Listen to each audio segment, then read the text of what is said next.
President Cyril Ramaphosa could no longer hide the panic etched across his face. The man known for his calm tone and calculated words cracked during his latest national address. But this wasn't just political theater.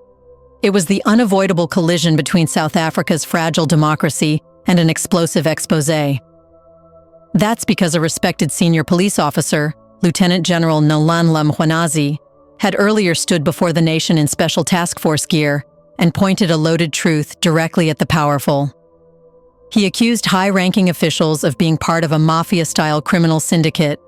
Names dropped, dockets vanished, a disbanded task team, drug lords, judges, prosecutors, businessmen, ministers, all allegedly compromised. The bombshell was so radioactive that even Ramaphosa's signature delay and deflect tactics wouldn't survive the public rage this time. Parliament was already aflame. The ANC fractured.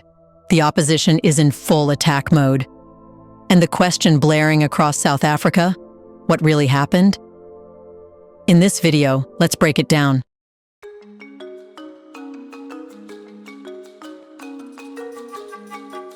On Sunday, July 13th, South Africa was rocked by a moment of extraordinary defiance and revelation.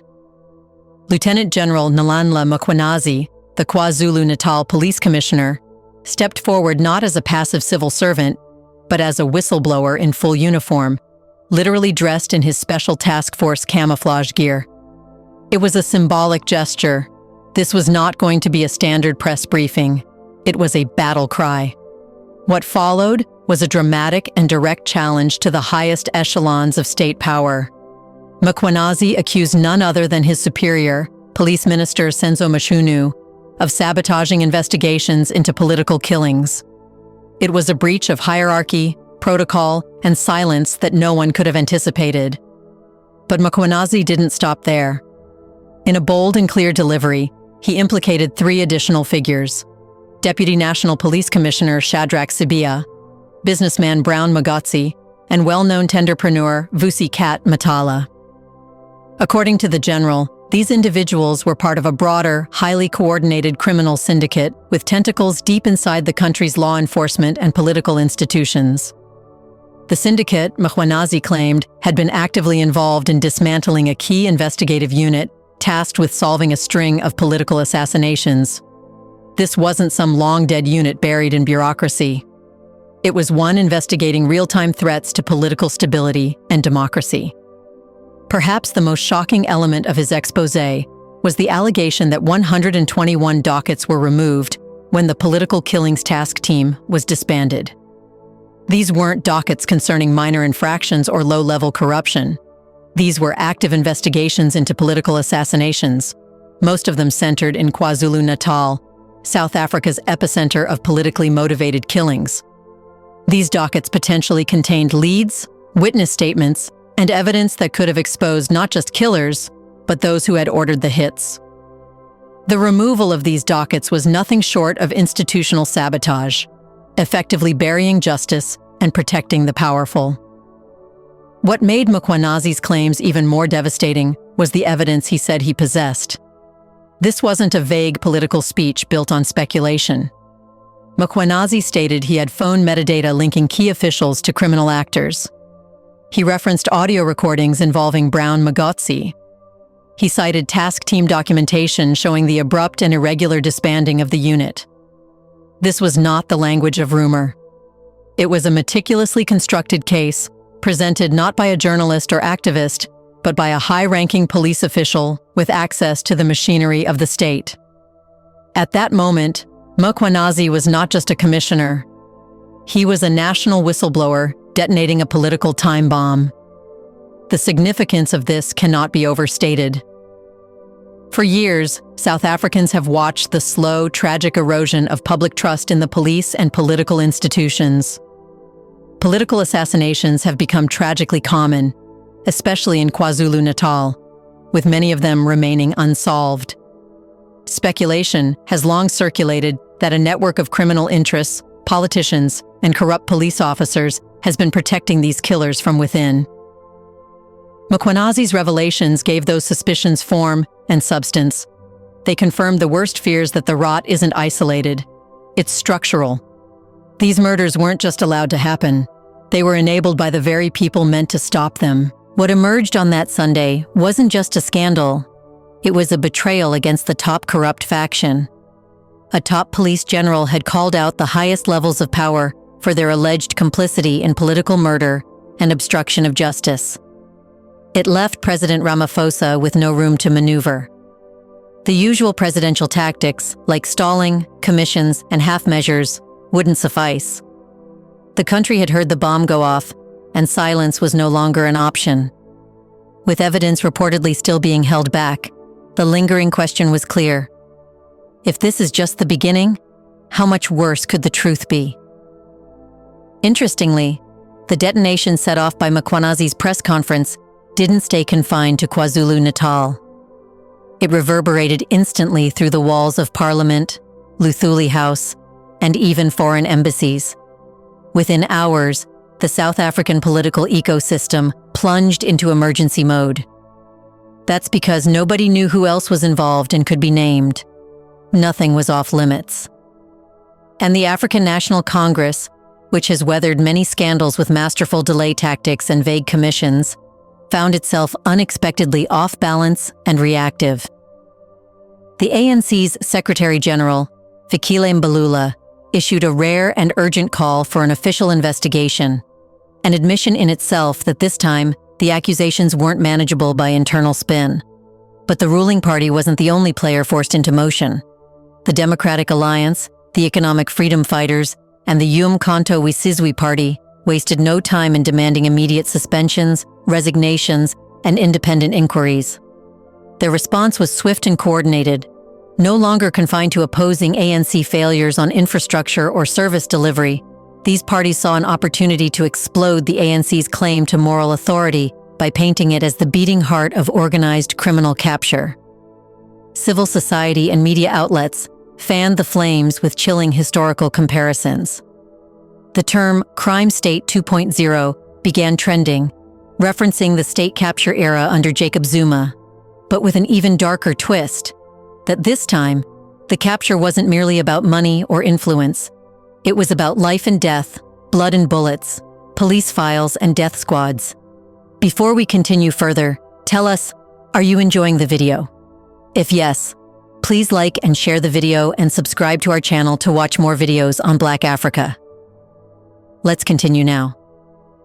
Even more bizarre was the reaction from Paul O'Sullivan, a high-profile forensic investigator known for exposing corrupt officials. Instead of supporting Mkhwanazi, he openly denounced him and called for his downfall. To many, this raised uncomfortable questions. Was O'Sullivan being manipulated by threatened networks? Or was this a warning shot from hidden elites who felt Mkhwanazi was blowing up secrets too dangerous to let breath? Meanwhile, SAPS and the National Prosecuting Authority released carefully worded denials. No direct rebuttal, no counter-evidence. Just bureaucratic murmurs like allegations without proof and internal matters under review. But by then, the fire was already raging in Parliament. Members of all political parties called the situation a national security emergency, demanding a full parliamentary inquiry into the syndicate Mkhwanazi had unearthed. And the pressure ballooned so rapidly that it spilled onto the international stage. President Ramaphosa, attending the BRICS summit in Brazil, was forced to respond on foreign soil. In a visibly shaken statement, he pledged eagle-eyed attention and promised to confront the matter upon his return. But for many South Africans watching at home, it was clear. He hadn't seen it coming, and it showed. You see, Ramaphosa could no longer hide his nervousness. Nobody knows what he was actually thinking, but it's obvious that he has been deeply impacted. When he returned to South Africa, he walked into a trap of his own party's design, a trap where every door leads to collapse. For years, Ramaphosa has perfected the art of delay. Commission this, appoint a judge here, buy time there. But Mkhwanazi's revelations had destroyed that playbook. Now, even standing still looks like complicity. Now, if Ramaphosa tries to stall, the public, already exhausted from the Zondo Commission and the Pala Pala farm scandal, will view him not as cautious, but as cowardly and compromised. His credibility, already frayed, will snap. If he moves quickly to fire Mkhwanazi, his Minister of Police, he opens a war within the ANC, potentially turning powerful internal factions against him. However, since the pressure is too much, Ramaphosa has agreed to face the party division and has suspended the police minister. But what really does this scandal tell about the state of affairs in South Africa? Well, if Mkhwanazi's claims are true, South Africa is not merely corrupt, it is controlled. According to the general, what the public perceives as a malfunctioning system is, in fact, an operational criminal syndicate running parallel to the state. This syndicate decides which criminal cases are prioritized and which are buried. It manipulates promotions within the police, ensuring loyal officers rise and honest ones are sidelined. It launders money through drug cartels, government tenders, and business frontmen, and it bankrolls political campaigns in exchange for protection and contracts. Most disturbingly, Mkhwanazi alleges that this syndicate reaches into the judiciary itself, influencing the outcomes of court cases. This claim, if proven, suggests that South Africa's rule of law is not just compromised. It has been bent to the will of an invisible criminal state. It also raises urgent questions about past suspicious rulings, dropped cases, and delayed prosecutions. None of this, unfortunately, is entirely new. Activists, investigative journalists, and community whistleblowers have whispered of such networks for years. Many have been assassinated, silenced, or had their careers destroyed. Reports were shelved, evidence disappeared, ministers shrugged. But never before had a sitting police general confirmed it on national television. Mkhwanazi did. And in doing so, he forced the nation to stare into the mirror of its own institutional rot. President Ramaphosa's options now aren't good. They are fatal. And the only real difference is whether his presidency dies quietly or screaming. A cover-up, or even a vague response, will push the ANC further into public disillusionment, likely costing it the 2026 national election. Young voters are angry. The middle class is abandoning hope. Even loyalists are now saying, enough. But a real cleanup, one that digs deep, exposes the rot, and holds powerful figures accountable, comes with its own dangers. It risks exposing Ramaphosa's own indirect role, especially if Pala and other cover-ups re-emerge under scrutiny. If he cuts only 2 or 3 figures loose, he may buy time, but Mkhwanazi may be holding more evidence, and he has already shown he is willing to go public. One more leak, one more recording, and more ANC heavyweights could fall. And through it all, the critical question remains unanswered. Who else is implicated? The more this scandal unfolds, the more it appears that the criminal syndicate isn't a faction of the state. It may be the state itself. That's why this isn't just a crisis. This is a moment of truth for South Africa. And as one commentator put it, you can't unring a bell. The question now is whether we pretend we didn't hear it, or whether we finally answer the call. As South Africa watches its president prepare another national address, one thing is clear. The era of stalling is over. The curtain has been pulled back, and what lies behind it is terrifying. This isn't just about crime.